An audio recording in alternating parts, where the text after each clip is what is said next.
안녕하세요. 이슈 애청자 여러분. 여러분과 함께 시장의 이슈를 짚어보는 시간 이슈 문을 활짝 열었습니다. 자, 이제 어느덧 시간은 11월로 접어들었습니다. 11월 첫 번째 거래일 코스피상 코스닥의 상황이 좀 엇갈리는 모습을 보여주는 가운데 시장은 미국 대선을 향해서 좀 불확실성이 좀 커지는 상황을 연출하고 있습니다. 자, 다음 주에 가장 큰 빅 이슈가 있는 만큼 우리 시장 어떻게 대응을 해봐야 되는지 또 대응 전략 세워봐야겠죠. 오늘도 모 선생님과 함께 하겠습니다. 선생님 안녕하세요. 네, 안녕하세요. 선생님 지난주 잘 지내셨나요?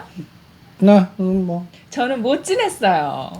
넘어졌다며요? 네, 제가 지금 뭔가 옆을 볼 때 뭔가 어색함을 느끼셨을 것 같은데 제가 길 가다가 넘어져가지고 지금 온몸이 근육통이 막 서가지고 이렇게 고개를 돌리거나 하는 행동들이 좀 부자연스러울 수 있어요. 그래서 오늘 방송을 쉬어야 할까 고민했는데 또 가장 중요한 빅 이슈가 있다 보니까 여러분들 이번 주 방송 쉬면은 너무 아쉬우실 것 같아서 어쨌든 약을 막 털어먹고 나왔습니다. 평상시보다 조금 부자연스럽고 뭔가 목소리가 힘이 중간에 빠질 수도 있겠지만 그래도 여러분들 이해하시면서 양해해 주시면 좋겠습니다. 자, 본격적으로 얘기 좀 해볼게요. 선생님, 삼성전자 실적 발표 사실 실적 안 좋은 거 알고 있었고 뭐 이러저러 할 줄 알았는데 중요한 건 그 다음에 무슨 말을 할까가 중요한 거였잖아요. 근데 기대하는 걸 하나도 안 나왔어. 나는 거버넌스 기대했는데 자사주나 하나도 안 나왔고 그냥 HBM 이제 그냥 좀 납품하기 시작한다 그러는데 그러니까 그 얘기 나오자마자 58,000원에서 61,000원까지 갔다가 종가로는 그대로 밀고 그리고 오히려 변동성만 나오는 것 같아. 그래서 그날이 또 목요일 위클리 옵션 만기잖아.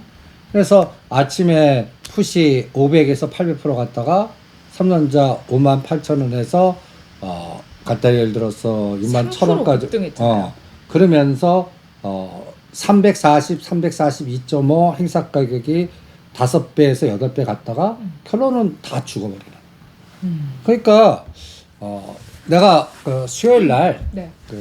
연합인포맥스에서 삼성전자는 74, 21에서 1년간 매매하겠습니다. 1년간.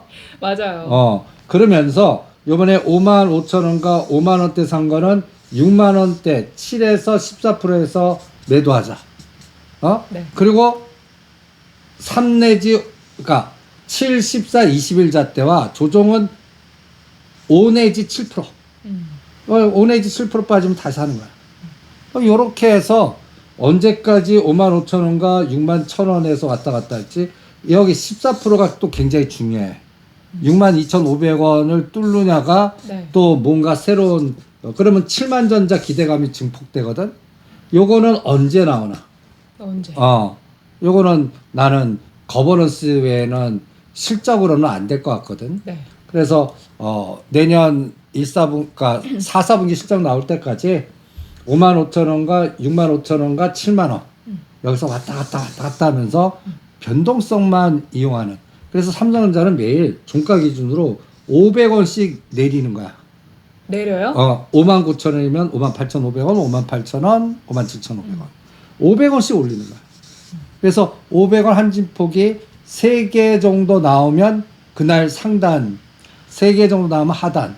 그 정도 지폭밖에 계속 새로운 모멘텀이 없으면. 매일매일? 매일매일. 근데 선생님 이번에 일단 그 소식이 전해진 건 있어요. 엔비디아에 공급한다. HBM3. 근데 이제 그 소식이 전해지면서 HBM을 엔비디아가 SK하이닉스한테만 받았는데 이게 삼성전자가 일부긴 하지만 납품을 한다, 공급을 한다라는 소식이 전해지면서 오히려 SK하이닉스가 빠졌잖아요. 이거는 좀 어떻게 보시나요? 당연하지. 뭐야. SK하이닉스는 그래서 100% 매도해갖고 17만 5천원과 18만 원에서 사보겠다고 이미 전략을 짜들었잖아. SK하이닉스는? 오늘 18만 2천 원입니다. 20만 원 넘을 때 욕심 부리지 말고 저희 방송에서 그렇게 강조해. 매도하세요. 맞아요. 그때 22만 원 갈 줄.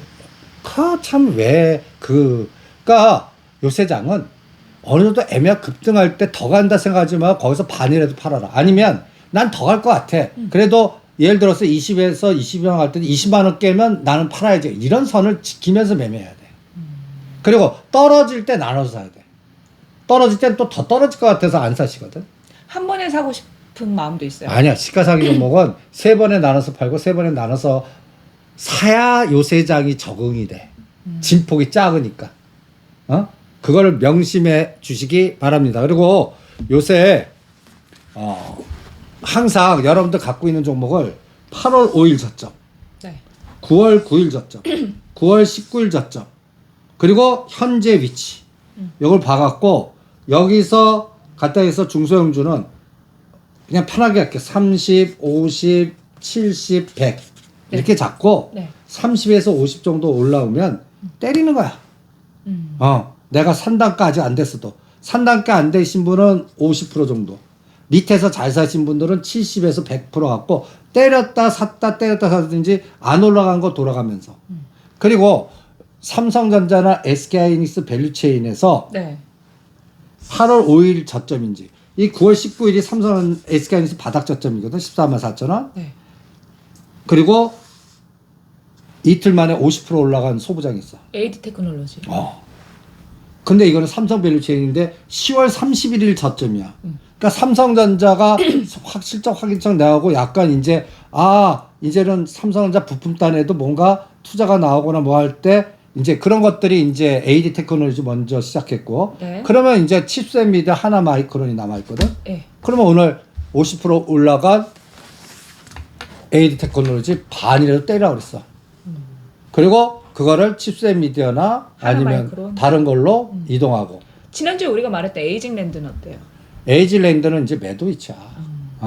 그 다음에 HPSP도 오늘 70%까지 때리라고 그랬어. 50%만 때리려고 그랬다가 네. 지금 뭐 삼성전자도 못 올라가고 SK하이닉스 빠지고, 그 다음에 또 그거에 반대되는 HPSP의 소송에 반대되는 EST. ST가 하한가야. 그러면 EST 하한가. 하한가. 그럼 난 내일 살래. 근데 선생님, 일단 HPSP 같은 경우는 어쨌든 특허 소송 승소 부분이 영향을 미친 거잖아요. 반도체 쪽의 이슈라기보다. 근데 이게 소송이 해서 승소를 났으면은 그게 끝 아닌가요? 아니야. 그 대법원까지 가겠지. 그러니까 또 이제 ST가 또 반대 소송을 할 거라고. 응?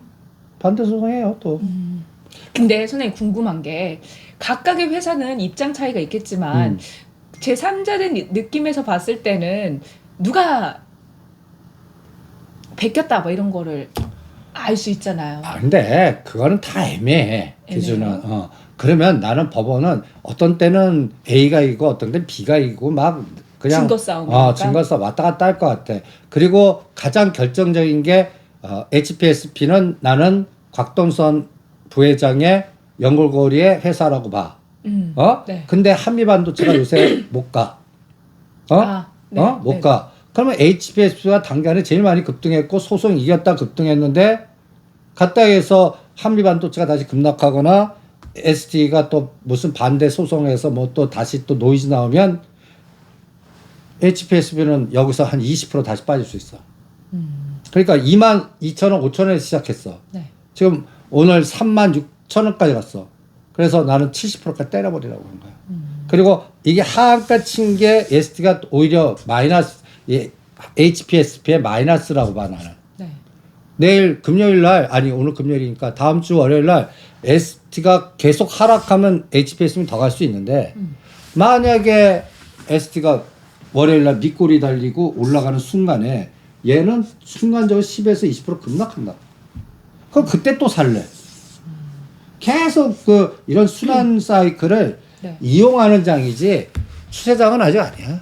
삼성전자가 7만전자 넘기기 전까지는 이 종목도 계속 돌리면서의 에너지지 지속성은 없는 것 같아요. 그래서 오늘은 오히려 70% 때리자. 수익을 났을 때. 그리고 오히려 오늘 까꾸로 급락한 한미사이언스 사자 그랬어.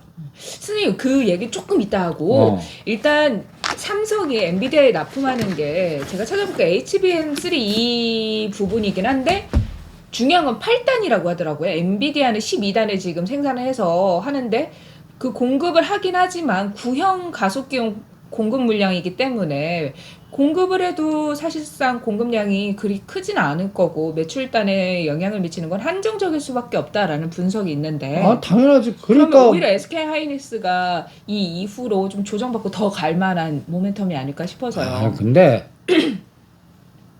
둘은 박스 같아. 삼성이랑 SK 하이닉스요? 그러니까 SK 하이닉스도 일단은 어떻든 간에 삼성전자가 일부를 들어왔잖아. 일부라도 어. 유의미하지. 그 다음에 이게 시간이 끌수록 네. 삼성전자는 1년 후에 HBM4에서 승부를 걸려고 하는 것 같아. 이번건 안 되니까. 아니고. 그러면 계속 서로들 깎아먹을 것 같아. 그런데다가 조만간에 미국 대선의 불확실성 있잖아. 네. 누가 되던 간에 미중 간의 반도체 칩, 반도체법 이 전쟁이 어떻게 될지 모르잖아. 그리고 나는 이 시간 통해서 여러분들한테 그 예고 정보를 하나 드린 게 있어. 대만, 중국 내년 3월에 리스크에서 TSMC가 숏이 걸릴 것 같아서 이제 매도하십시오. 170불까지 하락할 것 같습니다라는 전략을 내세워줬어. 네. 그럴 때 삼성전자가 반사이익에 롱이 걸리면 모르는데 같이 지금 못 가. 삼성전자가. 삼성전자 못 가.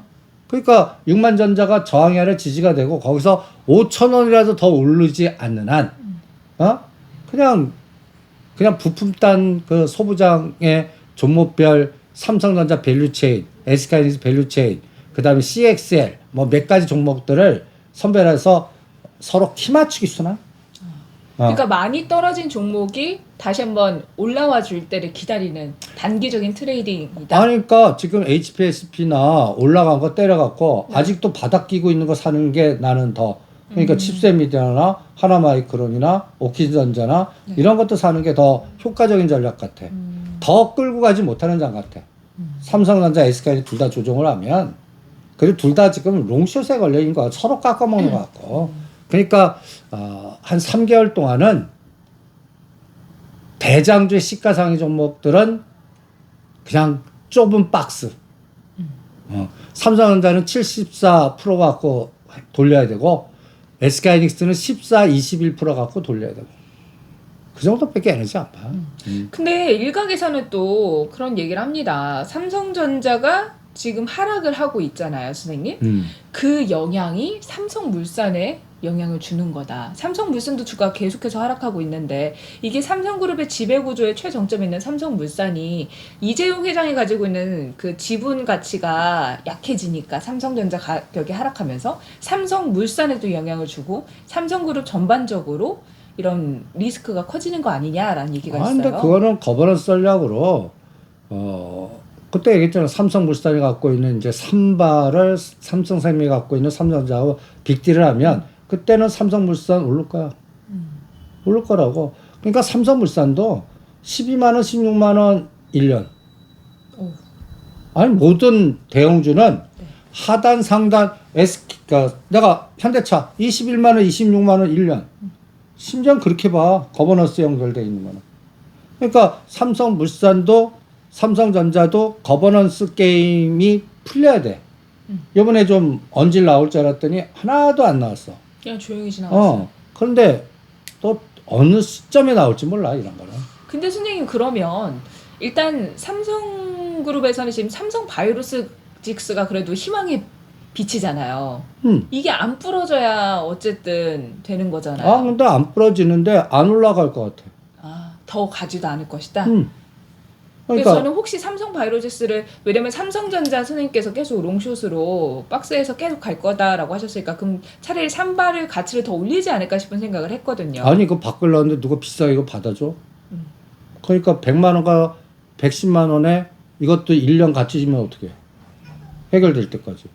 그러니까 오히려 삼바는 70만 원대 사셨어야 되고 이제는 70만 원 안 올 것 같고 90만 초입은 언제든지 올 수 있을 것 같아. 그러면 90만 원 초입은 난 살래. 또 주가 관리할 것 같으니까. 근데 거기도 10에서 15% 나오면 또 팔래. 그 정도 트레이딩밖에 안 봐.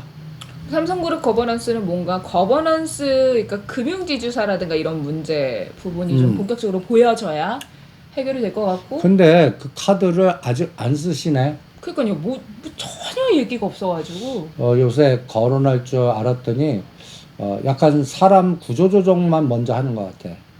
그러면 대충 그 감을 잡아야지. 내년 3월 주총으로 늘릴래. 그럼 네. 삼성화재, 삼성생명 전략은요? 삼성생명도 100만 원, 10만 원대 매도, 9만 원대 매수. 또 이런 보험 금융주는 배당. 배당도 있는데 나는 배당을 목적으로 투자하는 걸 권하지 않아. 그냥 배당은 공짜로 먹는 거지. 그러니까 시세 차이. 배당 뭐 했는데 시세로 10% 빠져봐. 배당 그 정도 주는 회사 봤어? 그러면 뭐 의미가 없잖아. 그러니까 배당은 그냥 덤이다라고 생각하고 전략을 짜야 되고, 나는 오히려 생명보험 쪽에서는 하나생명 외에는 권하고 싶지 않습니다. 하나생명. 알겠습니다. 그래서 삼성생명은 삼반은 노래 부르면서 때리라고 그랬잖아. 가성비 없다고. 그러니까 지금 한 달이나 두 달 동안 10만 원에선 대동대로 매달려 있어. 안 빠질 뿐이야. 수익률 그 사이에 우리 징글징글할 때 G2 파워가 더블 갖고 지금 이제 슈니드나 퍼스텍이나 뭐 캔코 에어로스페이스나 이런 것들 중에 바닥권에서 1차 상승화 눌림목 주는 것들, 그런 것들이나 살래 오히려. 그러니까 우크라이나 재건이나 드론이나 뭐 또 원전이나 이런 것들 중에 계속 내년 3월까지 갈등 구조가 계속되는 종목들 중에 이미 급등한 거 팔고 아직 못 간 거 사서 계속 여기서 뺑뺑이 돌리는 게, 이런 것들은 어느 순간에 30에서 50, 어떤 거는 50이 넘어요. 그런 거 하는 게 낫지. 삼성전자, SK하이닉스, 그 다음에 삼성생명, 삼바. 아주 징글징글하다, 그거는. 하나하나 더 징글징글한 걸 붙여봐도 될까요? 붙여봐. 우리가 그때 삼성그룹 거버넌스 얘기하면서 신세계랑 이마트 얘기했었잖아요, 선생님. 신세계그룹이 이제 아예 딱 나눠서 이마트랑 신세계 분리를 했어요, 남매가. 뭐 주가에 영향은 어떻게 될까요? 없어. 없어요? 그냥 나는 이마트가 조금 더 올라가고 신세계는 원래 잘하고 계셔. 그런데 신세계보다는 그쪽 업황이 갖다 얘기해서 면세 유통이잖아. 백화점. 그쪽이 지금 갈 환경이야. 그거는 카지노가 가면 같이 가는 정도로만 볼래. 그럼 신세계보다는 이마트가 왜 그러냐면 여기에도 사모펀드가 좀 있고, 그 다음에 이제 그 신세계 건설 부동산 PF 문제는 더 이상 발목을 쥐고 있지는 않을 것 같아. 공개 매수해서 뭐 어떻게 하실지 모르겠는데, 네. 그러면 이마트 정도나 그냥 지금 가격대에서 한 10% 정도 더 이상 안 봐. 바닥에선 벗어났어. 그러니까 10% 정도 더 올 여력이 있고, 그냥 매력은 없어, 둘 다. 일각에서 또 그런 얘기를 하더라고요. 정용진 회장이 너무 인스타를 활발하게 해서 엄마한테 이제 미움받아서 동생한테 밀려난 거다. 그건 맞지. 밀려났죠. 엄마가 또 딸이랑 똑같이 생겼더라고요. 아니, 밀려났어. 윤 회장이랑. 아니, 그리고 신세계의 그 경영 방침이나 에너지가 갖다 예를 들어서 그 점포수는 그렇게 많지가 않아. 근데 다들 조단위 매출이야. 갖다 얘기해서 신세계 강남, 부산 센텀, 그 두 개만 하더라도 그 강남이 3조고 부산 센텀이 2조가 넘을 거야. 광주인가? 대구인가? 그쪽에도 신세계가 하나 있잖아요. 그러니까 그러니까 예를 들어서 대구 신세계는 경상 그쪽에 다 관할 책임. 서울 가기는 힘들고, 그러면 거점 광주 신세계. 그러니까 거점별 그 집중화 전략이 무지 잘 돼 있는 것 같아. 근데 이마트는 이 사업에다 망가먹고 저 사업에다 망가먹고 저 사업에다 망가먹고, 지금까지는 성공한 거 하나도 못 봤어. 망가졌어. 그러니까 이제는 내가 딱 보면 더 이상 이름 벌릴 것 같지는 않아. 그럼 지금이 바닥이다라고 볼 수도 있지만 모멘텀은 없는 거죠. 이마트는 벌써 바닥이라고 역발상 전략으로 얘기를 했어. 근데 우리가 삼성그룹 거버넌스 얘기하면서는 이마트가 가지고 있는 지분도 주목을 해야 한다라고 하셨잖아요. 아니, 그러니까 그것 때문에 신세계는 안 팔고 이마트는 팔 수도 있을 것 같아서 삼성생명. 이번에 바닥이 5만 5천 원이야. 지금 6만 원대야.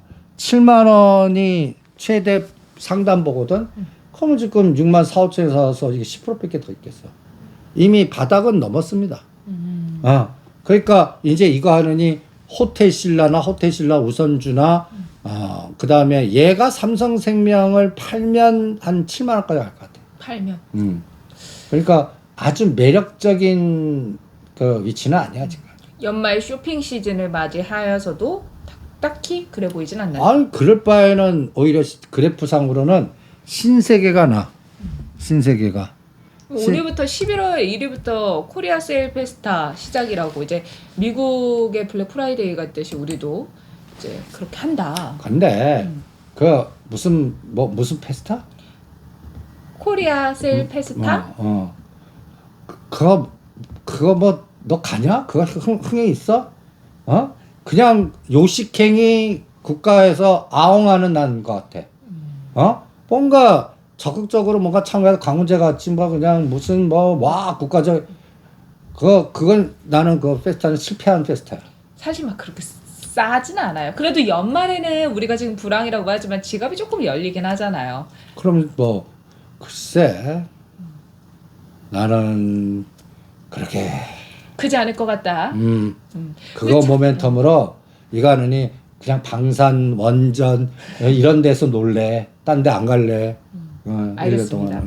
쭉 해서 삼성그룹 관련해서 연결 있는 거 짚어봤어요. 자, 다음은 선생님 대선 얘기 좀 해볼까요? 아니 트럼프가 더 우세하다. 비트코인 막 이제 막 1억 가고 막 한지 하루 만에 출구 조사를 했더니 해리스가 60 몇 프로고 트럼프가 30 몇 프로고. 그거는 언론마다 그러니까 막판 가까우니까 해리스 언론이 그렇게 했다라고 난 봐. 그렇게 신뢰 안 줘. 그래요? 그리고 트럼프가 다 당선된다 뭐 일주 전에는 거의 확정되지 뭐 하잖아. 그럴 때 내가 뭐했어? 비트코인 팔고 트럼프 미디어 팔고 트럼프 관련주 팔아라. 이렇게 해다 짱돈 맞고 안 되면 어떡하냐. 비트코인 거의 그러면 1억짜리가 7천만 원 될 텐데. 그래서 그냥 오히려 매도 사인 냈고 간단히 예를 들어서 해리슨이 그렇게 좋다. 2차 전지나 환경 관련주 가. 조금 움직이긴 했죠. 움직이긴 했는데 그게 트레이딩이 안 된다고. 그러니까 이제 뭐 일주일만 알잖아. 일주일도 안 남았어요, 선생님. 다음 주 화요일? 우리나라 그러면 수요일? 이제는 뭐 해리슨 트레이드든 트럼프 트레이드든 확인하고 하자. 나는 트럼프 트레이드 돼갖고 만약에 2차 전지나 반도체주가 급락하면 난 그거 사겠다. 그리고 트럼프 대통령이 돼갖고 환호할 종목은 벌써 왔어. 그러니까 이제는 먹을 게 없어. 비트코인이 하나의 예로 비트코인 1억에서는 먹을 거 없어. 그리고 해리슨 되면 7천만 원, 트럼프 돼도 세론으로 거기서 겨우 가봤자 10%? 1억 참. 그 다음에 언제든지 8,500, 9,000원 찍을 수 있어. 세론으로. 차익 매매로. 다른 재료로 또 변동성을 줄 수 있기 때문에 트럼프 연골고리의 금이나 비트코인은 지금 위치상 우리가 일반 투자자가 신규 매수 위치는 아니야. 근데 환율도 트럼프가 되면 1,400원을 뚫을 가능성이 높다. 당연히 뚫을 거야. 나는 해리스가 되면은 이제 1,350원대 정도로 내려올 거다. 아니야, 나는 환율 다 누가 되든 간에 1,400 다 뚫어. 우리나라 컨트리 리스크가 계속 더 증폭될 것 같으니까. 우리 대통령 그 신뢰도 점점 내려가지. 북한 저 난리치지. 이제 본격적인 우크라이나의 북한군이 전쟁에 참여해서 시작은 다음 주야. 그러면 그게 진행되는 과정에 따라서 어떠한 나토나 미국의 공격적인 에너지가 나올지 이제부터 확인해야 돼. 이제 대통령이 누가 되면 그 강도가 결정이 될 것 같아. 네. 그리고 요번에 그 북한이 ICBM 수직각도 썼다는 건 이거 어마무시한 거야. 이 수직으로 올렸다는 얘기거든. 지금까지 막 이렇게만 쐈잖아요. 이거는 이제 다 게임 끝났다는 얘기야. 그럼 여기다 소형 탄두만 실으면 갖다 해서 이제는 미국 거점으로 돼버리는 거야. 그러니까 오히려 이게 곧 아무도 못 건드려. 북한을? 아무도 못 건드려. ICBM 완성했는데. 그러면 이제는 어디? 우리도 핵이 이제 나오는 거야. 이제 우리도 핵. 그리고 우크라이나가 대리전이 되나 아니면 차별화돼서 하면은 이제 누가 대통령이 되냐에 따라서 속도가 결정될 것 같아. 그게 이제 나는 대리전까지 가. 근데 우리가 이 얘기 할 때만 해도 제가, 선생님 기억하시죠? 제가, 선생님 그 얘기 그만해주세요. 너무 무서워요. 했는데, 실제로 파병을 했고, 또 뭐 젤렌스키가 우리나라에 그 방위 그거를 시스템을 막 달라고도 한다 하고, 이런 다양한 뉴스들이 쏟아져 나오니까. 나는 그거보다 미국이 공식으로 선언했어. 그럼 미국의 요구 조건이 나올 거야. 어디까지 미국이 요구하는지 볼래. 그러면 우리 정부는 반사이익으로 핵을 갖고 오려고 노력을 할 것 같아. 그리고 가장 중요한 게 지금 국가 신뢰도의 지지도가 20% 떨어졌다는 얘기는 반대로 현 정부는 우크라이나에다 목숨 걸 수 있어. 위기를 타개하기 위해서. 내부적인 갈등을 외부의 우크라이나 문제로, 그리고 명분은 성장률, 거기 하면 성장률 1%에서 1.5 늘어. 북한 애들 성장률 이제 급등하듯이 우리나라도 이 부분에 성장률을 건드릴 수가 있어. 사람의 군인 파병은 안 하지만 갖다 얘기해서 재건에서 노동자나 아니면은 여러 가지의 또 건설, 그 다음에 도로망, 전력망, 수도망, 그 다음에 이런 것들이 들어가면 우리나라 성장률 1%를 좌우할 겁니다. 그리고 그 부분을 현 정부가 나는 선택한다에 거의 100%. 사실상 지난주에 드론 관련된 종목들이 또 움직였잖아요. 근데 아직 드론 갔다도 이게 본격적 게임이 안 나왔어. 또 올라갔다가 이제 또 약간 또 좀 조정을 받고 그럴 JCL 때, 시스템 같은 경우 그럴 때 사자고 그러는 건데 이게 이제 정식으로 어떻게 하냐면 북한 애들이 드론을 제작하거나 드론 갖고 공격을 하더라 이런 뉴스가 나오거나. 북한이 지금 북한 노동자가 그 러시아 드론 공장에 파견됐다는 걸 확인됐나 봐. 그러니까 이제는 북한도 직접 인적 대면의 보병적 전투보다 미사일이나 포병이나 그 다음에 드론 공격부터 먼저 할 거야. 전통적인 방식의 그런 뭐 전쟁이 육박전보다 아니라 이제 현대화된 부분을 그 북한도 사용을 하기 시작한다. 아니 그리고 김정은이 그거 배우게끔 보낸 것 같아. 그러니까 제가 지난주에 말씀드렸잖아요. 기술 이전 이런 부분이 될 거라고. 미사일이나 그런 것들을 빼내고 우리 애들 군사화시켜서 저 노후화된 것보다 이게 나중에 자기네들 써먹으려고 그런 거부터 할 것 같아. 그러니까 드론, 첨단 이런 것들이 그러면 우리가 반대로 어떻게 돼? 똑같이 그런 쪽을 강화시킬 것 같거든. 근데 지난주에는 우리가 지원을 한다거나 집을 지어준다거나 이런 쪽이 우크라이나 재건 관련된 종목이 움직일 거라고 하셨잖아요. 재건. 그래서 현대 에버다임. 근데 종목별로 움직여. 그런데 다 같이 안 갈 뿐이야. 요번에 제일 많이 간 게 현대 에버다임. 아니야. SY 스틸텍은 200%. 2,000원짜리 6,000원. 그래서 이제 SY나 현대 에버다임이나 퍼스텍이나 SG나 아스팔트 놓고 아니면 갖다 해서 그 도화 엔지니어링이라고 또 뭐 수도 관제 뭐 여러 가지의 그러한 그 생활을 하는데 필요한 여러 가지의 그런 부분들을 건드리는 회사들 중에 안 올라간 거 이런 것들을 전략화시켜서 기다리는 거고 아직까지 본격적으로 사인한 거 하나도 없어. 말로 빵이지. 말로 빵으로 이렇게 간 거야. MOU도 아니야. 네. 옛날부터 생각일 뿐이야. 머릿속의 생각. 그러면서 이렇게 된다고 해서 SY 스택은 200% 올려놓고 현대 에버다임 당연히 50% 올려놓고 이렇게 했을 뿐이야. 근데 직접적으로 우리가 이제 노동자나 뭔가 그 회사들이 진출하는 게 비행기 뉴스에 나와. 그런 게 나올 것 같아. 내년은. 그 타이밍을 나는 내년 3월에서 6월 사이를 봐. 그때 주가는 어떻게 되겠니? 직접 이제 가서. 난 그래서 그거에 가장 키를 대표 건설사로 봐. 대우건설, 현대건설 이런 걸로.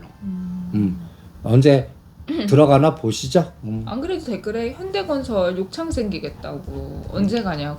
아니 이미 욕창 생겼어. 무슨 욕창 생기겠냐. 욕창 생겼습니다. 생겼어요? 뒤집어줘야 돼. 약 발라주고. 약 바르고 있어 지금. 뒤집어주고 들락날락하고 약 바르고 바람도 있어. 이렇게 씌워주고 해야 된다고요. 근데 바람도 안 씌워주잖아요 지금 시장이. 바람 씌워주고 있어요? 아니 주가 바람보다 내가 스스로 마음을 이렇게 들썩날썩하고 그래야지. 현대건설에 바람 씌워주는 게 아니라 내 마음을 다스리기에 내가 바람 쐬러 나가고 뭐 다가고 약 발라주고 약 발라주고 상처를 다듬고 마음에 보합하고 아주 그 보기만 해도 욕창 흐르고 욕 나오는데 그러니까 저게 이제 4만 원도 바라지 않는다. 3만 3천 원이라도 올라라. 2만 7천 원, 3만 3천 원. 그래갖고 근데 이런 것도 AD 테크놀로지 같은 이틀이나 3일 만에 30에서 50%짜리가 나오는 타이밍이 나와야 돼. 근데 어쨌든 짓고 만들고 이게 돼야 되잖아요, 선생님. 금리 인하만 되면 바로 건설주가 갈 것 같은데. 금리 인하 아니야. 내가 현대 엔지니어링을 봐야 돼. 그래서 이렇게 흘러내리는 종목은 지금 요런 게 나와야 돼. 요런 게.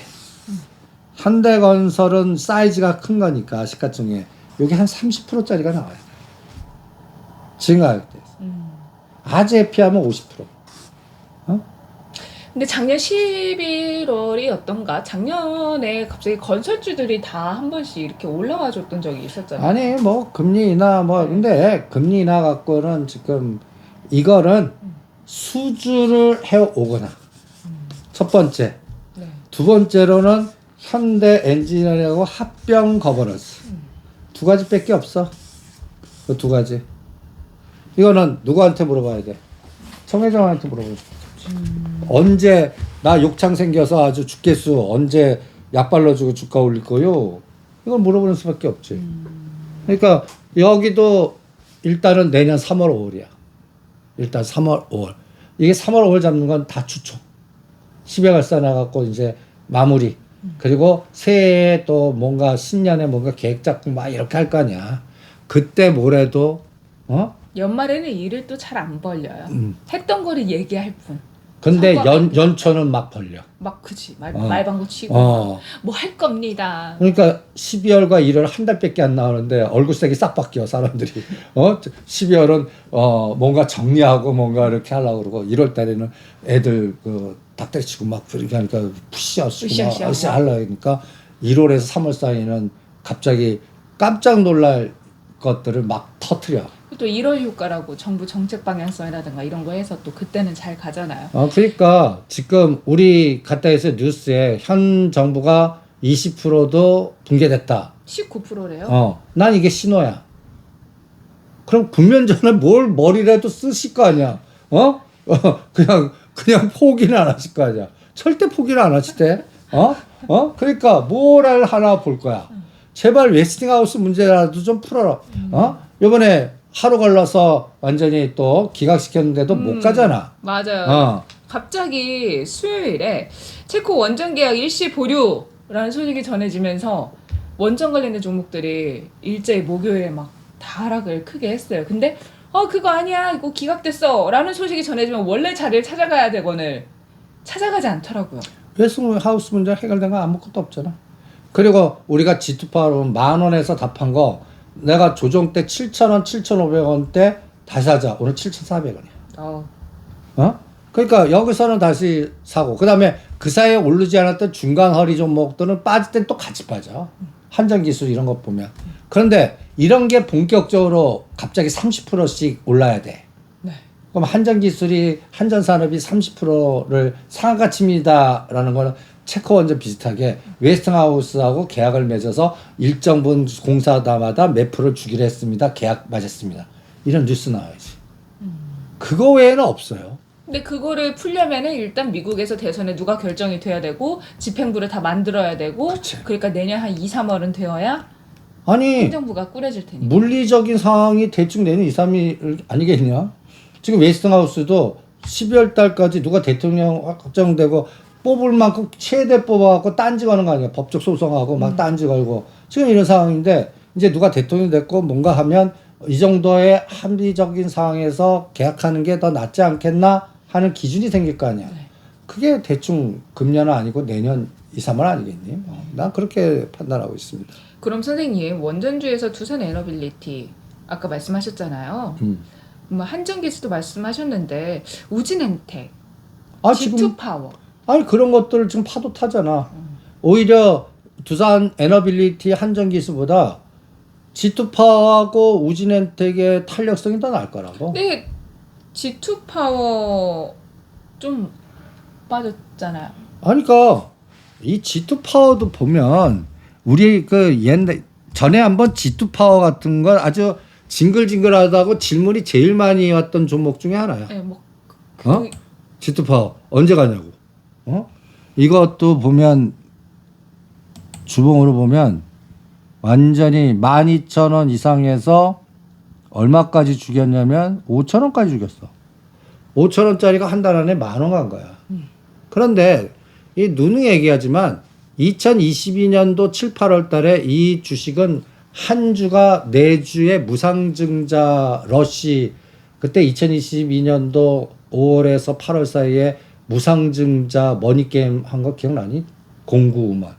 네. 노터스. 어떤 거는 한 주당 15주 주고 아주 미쳤다고 그랬지. 얘도 한 주당 4주 주네요. 그러면 지금 7,000원이 옛날 7,000원하고 하늘과 땅 차이야. 한 주가 5주 됐다고. 얼마나 희석화됐어. 그걸 감을 잡아야지. 그러니까 나는 최근에 10,000원이 옛날 무증하기 전까지는 이게 40,000원이라고 40,000원. 곱하기 4서 해버리는 거야. 그러니까 이거는 여러분들이 변동성을 이용해야 하고 그러한 무증 게임을 설계한 애들이 이게 타짜들이 설계하는 거야. 이런 것들이 무증을 한 기업들 보면 다 끼리끼리야. 이게 그냥 하는 게 아니야. 다 서로들 아는 사람들. 아는 사람뿐 아니라 내가 이런 전략 내세우고 또 관리하고 뭔가 대주와 연계하게 있고 이런 스케줄을 잡고 이런 것들을 다 연동하는 거야. 근데 무상증자를 하면은 유통 주실 수가 많아지잖아요. 그래서 거래가 활발해진다는 장점이 있지만 그거는 활발해질수록 우리 일반 투자한테는 더 나쁜 거 아니냐? 그쵸. 품절주가 더 좋긴 하지. 그냥 이게 간단히 예를 들어서 무상증자 했다는 얘기는 매도 친다는 얘기야 대주주는. 희석화시키고 이번에 그 가장 현대 글로비스 한 주가 2주 되면서 12만 원을 뚫지. 담보 가치가 옛날 한 주가 2주 됐어요. 그러면 나는 24만 원이야 그거는. 12만 원이 아니라. 그렇게 생각한다고. 그러니까 이렇게 한 주가 5주 됐어. 그러면 이제 어떻게 되냐면 그거를 때려요. 희석화시켜요. 그러니까 박살을 내. 주가를. 그 다음에 거기서 싹 걷어. 그러고 나서 다시 땡겨. 그런 이벤트 드라이브 전략을 한다고. 그게 무상증자 차익거래라고 그래. 그 다음에 오늘 요번에 왜 그냥 원전이라고 하는 소형 원전이 미국의 SMR 이렇게 급등했고 정부도 자꾸 원전을 그 타이밍 이용해서 단기 이렇게 급등한 거야. 지금 업황을 이용해서 2022년도 7, 8월 달에 가장 히트 친 게 갖다 예를 들어서 회사 이름 까먹었다. 그 유명한 기업인데. 어떤 사업을 영위하고 있는 회사? 화장품. 화장품?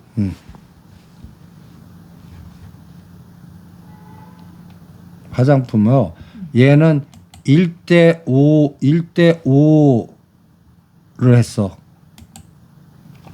그래갖고 6,000원짜리가 2,000원까지 빠졌다가 6만 원을 만들었어. 어우, 뭐였지? 화장품. 화장품? 한참 화장품 그때 뭐 K뷰티 하면서 얘기가 나왔을 때 그때였나 봐요. 분위기도 잘 타야 또 그런 게 성공을 하니까. 맞아. 근데 이런 거 설계하는 사람들을 보면은 시장의 분위기 그리고 뭐 지금 뭐 매출 실질적으로 어떻게 잡힌지 뭐 이런 것들을 다 고려해서 판을 짜는 것 같아요. 당연하지. 그런 애들들이 이 바닥 타짜들이야. 무슨 인베스트먼트, 무슨 조합, 무슨 내가 뒤지는 게 그런 걸 뒤져드리는 거야. 여러분들한테. 근데 또 그런 걸 보면 엄청 큰 대형주는 아니잖아요. 아이, 중소형다. 중소형주지 당연히. 사람들이 잘 동전주는 아니고 약간 지폐주 10,000원 음, 미만의 음. 그런 걸로 작업이 들어가고는 있죠. 실리콘투. 실리콘투 이거. 어마무시했지. 근데 이것도 옛날엔 듣보잡 잡지였다. 1대5 무상증자 하면서 6,000원짜리 2,000원까지 죽여버리고 그러다가 때를 만나니까 이제 그러니까 신나게 6만 원까지 6만 원이냐? 54,000원. 몇 배 올린 거냐? 그러니까 얘도 나는 3년간 옆에도 안 가. 뭐 지금 뭐 미국에 투자하고 막 이렇게 해도 그냥 설계자 입장에서는 이거는 어마무시하게 때를 만난 그러면서 매출도 늘고 영업이익도 늘었어. 이거 대주주는 신났다. 할렐루야라고. 근데 이와 비슷하게 같이 무상증자 설계한 조광 IRI 거래정지 노터스 공구만 박살. 그리고 무상증자를 해서 다 이렇게 되는 것도 아니에요. 그러니까 이거를 타짜들 쏠 때는 다 된다고 꼬셔. 설계하고 이렇게 희석해서 내가 관리해주고 그러다 근데 실적도 안 되고 팔아먹을 것도 없고 여기서 또 기업 사냥꾼도 많거든. 이러다가 업황이 도움도 안 되고 이러면은 완전히 실패해서 걔네들도 망가지는 거지. 이게 경영 참여형 PEF라든지 투자 조합이라든지 사모펀드라든지 지금 이런 업만 하는 게 한 3,000군데 돼. 그 중에서 힘쓰는 애들이 1,000개. 내가 샘플링해서 시장 조사하는 게 300개. 300개. 무슨 원익 그로스라든지 무슨 애들들이 있어. 요번에 이제 작년도에 내가 쫓지 못한 게 에브리버. 그 다음에 그 중에서 오늘 상한가 친 게 있네. 사면, 아지네스텍. 거기도 이제 또 끼리끼리 로봇과 자율자동차를 묶어갖고 또 머니게임 하려고 하는 애들이 있었거든. 거기에서 성공하는 게 아직도 없어. 그러니까 이제 요번에 하나 볼 거야. 그러니까 그런 것들 추적하는 것도 머니게임이라고. 그 다음에 최근에 이제 차이스케어로 해갖고 머니게임 하는 종목도 명단 올렸잖아. 네, 넥슨 바이오. 오늘 다 팔으라고 했어. 오늘요? 아니